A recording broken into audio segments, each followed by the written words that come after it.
G'day, I'm Patrick. Welcome to the workshop. We're going to be talking about tear out. What is it? How does it happen? And how can you stop it from happening? I'm going to give you some simple tricks to make sure that whatever tool you're using, whatever machine you're using, you can avoid tear out and get better looking joinery. So tear out is a term that woodworkers use to describe when the fibers of some timber have torn away in generally an unpleasant or unwanted way. Usually this is caused as a blade is exiting a piece of timber, often across the grain. So this little rebate was cut on a router table, and as it left the timber, it tore all of those fibers out. So you can see a whole bunch of fibers up in the air. This is fully gone, that section there. That's not something I can sand away. There's actually timber that is missing. And if this was part of a piece of joinery, I can't really fix that. It's always going to be visible. So I'm going to show you some techniques to stop that happening. A couple other examples of tear out. This was a cut on the miter saw, and as the blade exited the timber at the back of the cut, this is the front of the cut, this is the back of the cut, it tore out a bunch of fibers on the back here and actually removed the top corner here of that piece of timber. This is the underside of a piece of timber that I drilled some holes through, and you can see all of these fibers have torn away at the bottom. So that's another type of tear out, sometimes called blowout, when a drill passes through timber and it happens on the backside. You can also get tear out when you're just hand cutting some sort of joinery with a chisel. Anytime a blade leaves the timber, it can tear fibers away. So it could be an end grain cut like this is here. I'm going to run the chisel towards this exposed edge, and as I leave the edge, those fibers will tear away. In this case, an entire chunk came away. So unprotected edge, blade leaving the edge, timber tears out. It can also happen if you're passing a blade across the face, and the same thing can happen. So you can see some fibers here that have torn away. This is a pretty splintery piece of Oregon, very prone to this kind of tear out, but it can happen on any timber really. So how do you avoid tear out in various situations? The simplest answer, which is not always entirely helpful, is just put some timber behind it. Whenever your blade leaves the work, leaves the timber that you're trying to use, make sure the blade is entering something else, generally another piece of timber. That will protect that back edge. Now, I'll show you specific clever ways to do this, sometimes with timber, sometimes with other things, but that is the basic principle. I'll show you what I mean just with this chisel running along the top of the edge grain here. Super splitty Oregon. I'm gonna run the chisel along the top. You saw last time it just tore a whole chunk away. If we get another piece of timber and put it behind there, we can cut into that timber or across the top if they're aligned, and that will prevent that tear out. So now there's a back plate, and this is my work.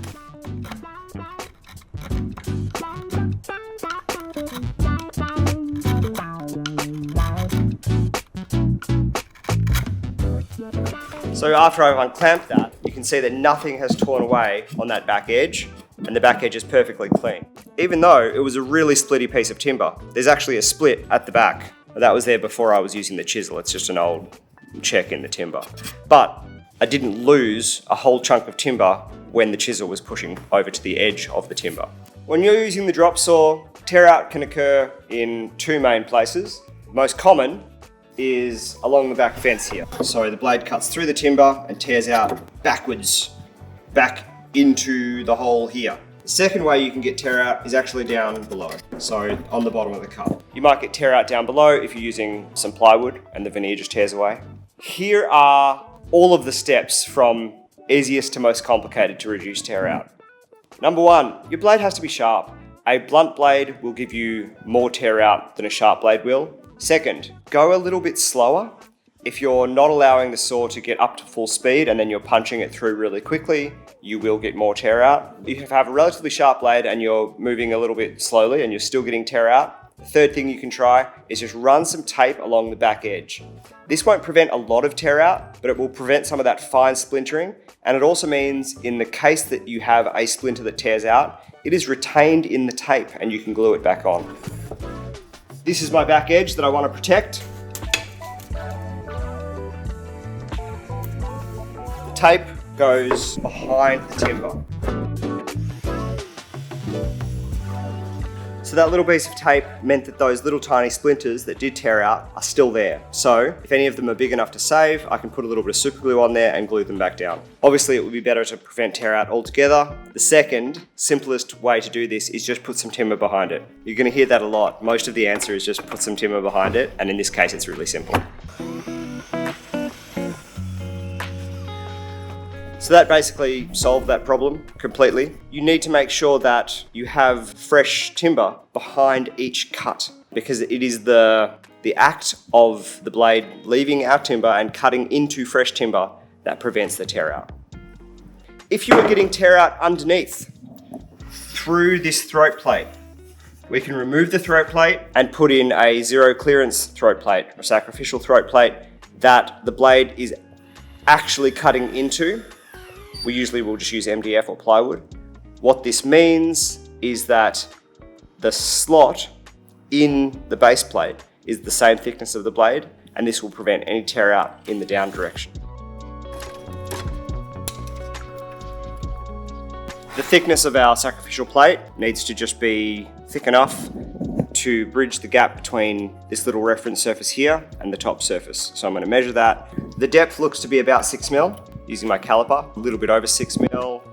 And I have some MDF here, which is just over 6 mil. Perfect. So it was probably designed for that in mind. We just need to get the width of this slot and the length. 72.95.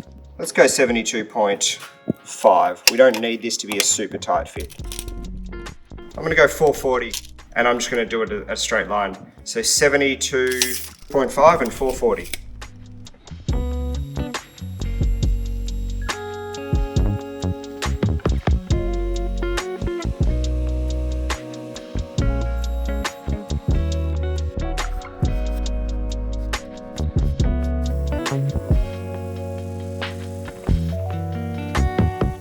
You don't need a perfect fit on all sides. You can do that. It'll prevent some crap building up into these little holes here and here. But again, I think people put too much emphasis on getting shop jigs to be perfect, when for me, I need it to be perfect for this job right now. It only took me, I don't know, 3 minutes to make this out of a piece of scrap. I don't need it to be exactly the right size. I want to be able to just make a fresh one whenever I need, rather than seeing that as a burden. Again, this blade is clean, sharp anyway, so I'm not getting a ton of tear out off it, but if you do have a crappy old blunt blade, this might save you, and the nice piece of plywood or whatever else you've got that's tearing out on the underside. That's incredibly crisp there, not a single bit of tear out. You can see that the hole that the blade made in the MDF, that is providing the support for our material so that we get absolutely no tear out. One last trick to show you. If you really want to put in the effort and make something that will prevent tear out and improve the quality of cut on your drop saw in general, make yourself a full supplemental fence. This is some birch ply. You can use whatever you want. It has a rear fence and a base plate. The rear fence continues all the way through. It's deep enough so that it doesn't get fully cut by the drop saw for the type of cuts I'm doing. What this means is that your piece of timber is fully supported on a continuous flat surface. It makes your miter saw much more accurate, much safer for small parts that don't get thrown away, and it will prevent tear out on edges on pieces that are square. On stuff that's round, like dowel, there is still some unsupported timber there, so you could get a little bit of tear out. But this thing is so quick to make and so useful. It really improves the quality of the work you can do on the drop saw. It needs to be put in exactly the right location. So slide it along, slide your blade down so that the blade gets in that hole. Make sure it's going up and down cleanly.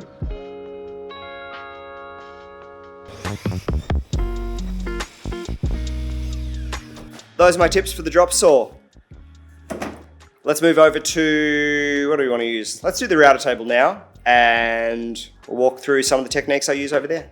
I'm going to show a couple of examples of cuts I do on the router table quite commonly and how the tear out occurs. This first one is cutting a little finger pull, like you might do out of a drawer front or some sort of cabinetry. It's going to be shaped like that with rounded faces. I'm going to push the timber in here, slide it across and pull it out, and I can guarantee I'm going to get a bunch of tear out just here, because as the router blade is spinning, it's spinning in that direction, and it's going to rip these fibers out just here. I'll show you one as it's tearing out, and then I'll show you how I fix it.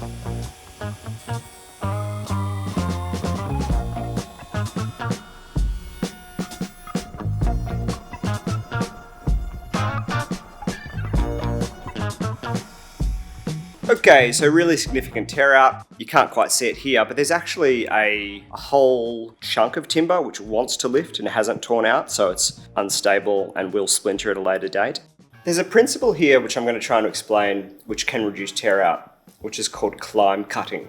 This is specific to a router table. Generally, when you're using a router table, you always move your timber from right to left, and that means that you are moving against the direction that the blade wants to throw the timber. So this blade is spinning round and round in that direction. So we move our timber from here to here. That's considered safer. The timber is less likely to throw.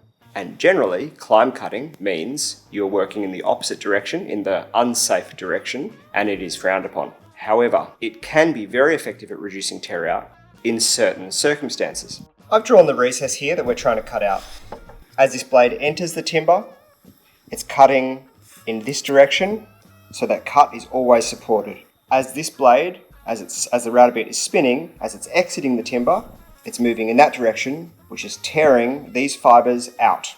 If we plunge in this way and then move across, it always has all of these fibers to tear out. And generally, because it's behind them, it will tear them out in a very big way.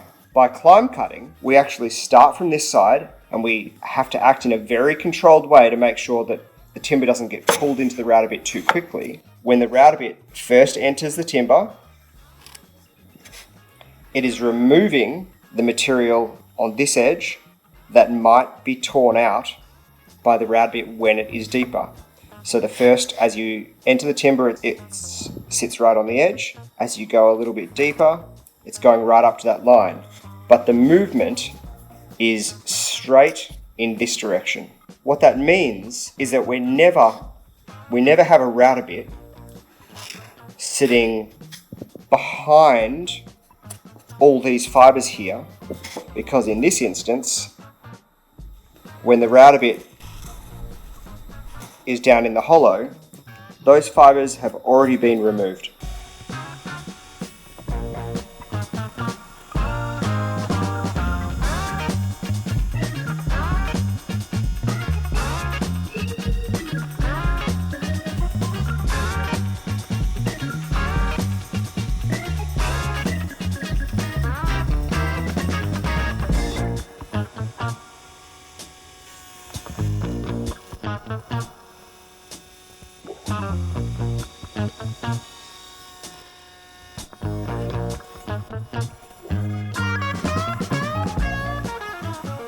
Because we were able to enter that timber in a really controlled way and create that channel, it means that any tear out that happens when we start cutting from the opposite end is limited in how far it can run, because it runs into that channel that we've created. And that means we get a really clean cut without having to climb cut the entire way. The only tiny amount of tear out we did get on this piece was when it grabbed, and that is the risk of climb cutting. It's worth always testing on a sacrificial piece before you do it on your real piece. And if you want to make doubly sure that you don't get tear out, you can do that climb cutting approach, plus you can add a sacrificial strip to your work. So I'm going to do that on the other side. When you're adding a sacrificial strip, I'm just going to double-sided tape it on. You need to move your fence back by the thickness of that strip.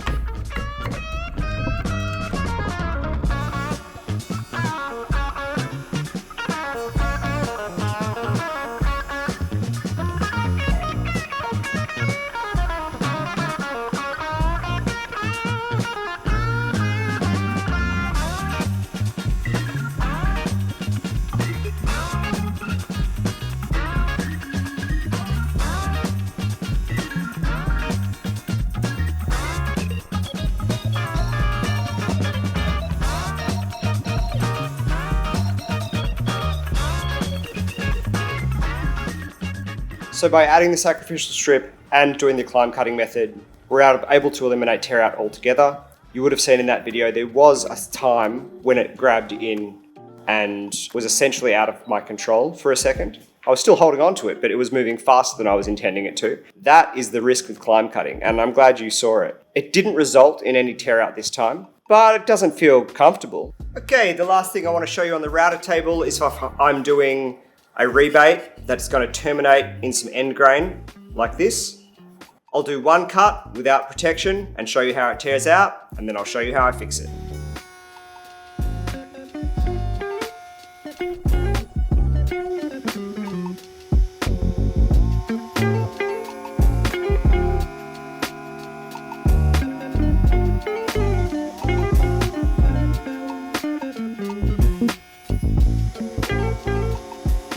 See that by adding a backing plate, and the backing plate is square, which means it helps me keep my work square, the router blade always has something to cut into which protects the fibers from tear out. It's really simple. You don't have to tape anything onto the back, although you can, that does solve the problem. But if you're doing cuts that are square, then that works wonders. Even if you had to do a cut where this was sitting 30 degrees to the fence, your backing plate also just needs to be cut at 30 degrees.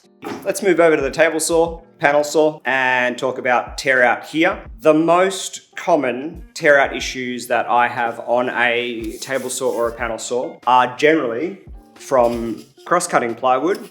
The fibers underneath tear out. Now, if you have a big panel saw, sometimes have a scribing blade, which is a small blade that sits in front of the regular blade, and it pre-cuts the veneer, which means it doesn't tear out.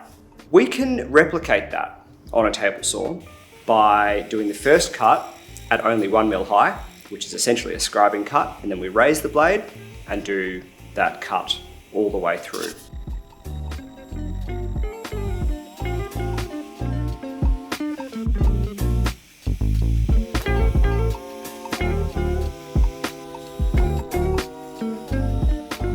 The other thing that we sometimes get is some tear out on the top surface. Again, usually apply. The veneers are really splintery on plywood in that direction, in that cross grain direction. To prevent that, we could tape it. It might help a bit, and it means we save any splinters just in case we need to glue them back on. We can also put some timber on top of it. So that means just like a sacrificial sheet of either the same plywood or something else, resting on top, protecting that cut edge. It's the same principle. Put some timber behind it. Wherever the blade is emerging from the timber, protect that edge.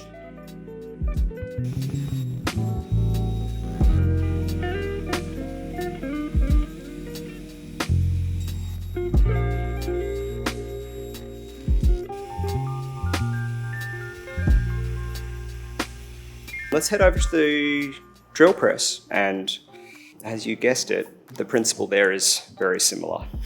If you're anything like me, your drill press has some hunk of old timber on it. In my case, it's chipboard, and there's probably a big hole in the center where the drill repeatedly hits that hole. This is the perfect recipe for tear out because there is an open space below where your drill is going to go. What that means is that whenever we need to do a really clean and accurate hole, we need to put a sacrificial board beneath our work. You need to make sure that each pass your drill is going into clean timber. Even if you clamp your sacrificial board in place and you're drilling into the same hole over and over and over again, that hole will enlarge just by the effects of the splinters and the fibers tearing out into that hole, which means it will soon no longer be effective at preventing tear out.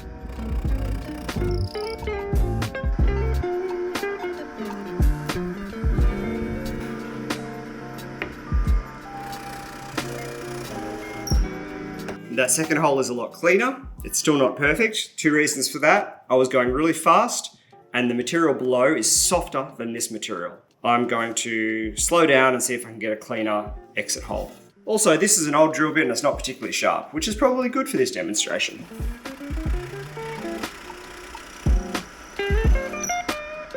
When I slowed right down, the hole that my finger's pointing to there, it was much cleaner. A good lesson is, blade sharpness matters. All tools will give you much cleaner cuts with a sharp blade. That's self-explanatory.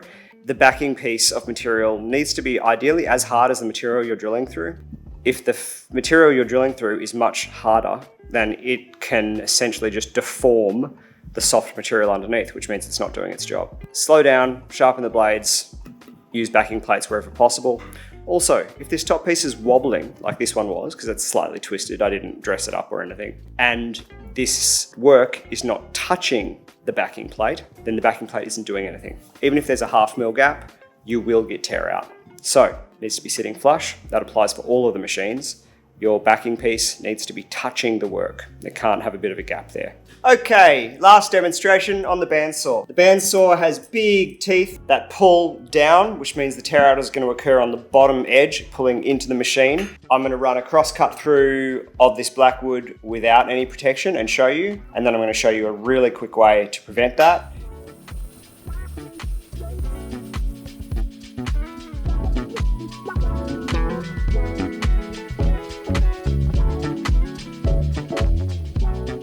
All you do is set the fence, slide a piece of ply in so that it is essentially creating a zero clearance insert, and then you can cut your work on top of that.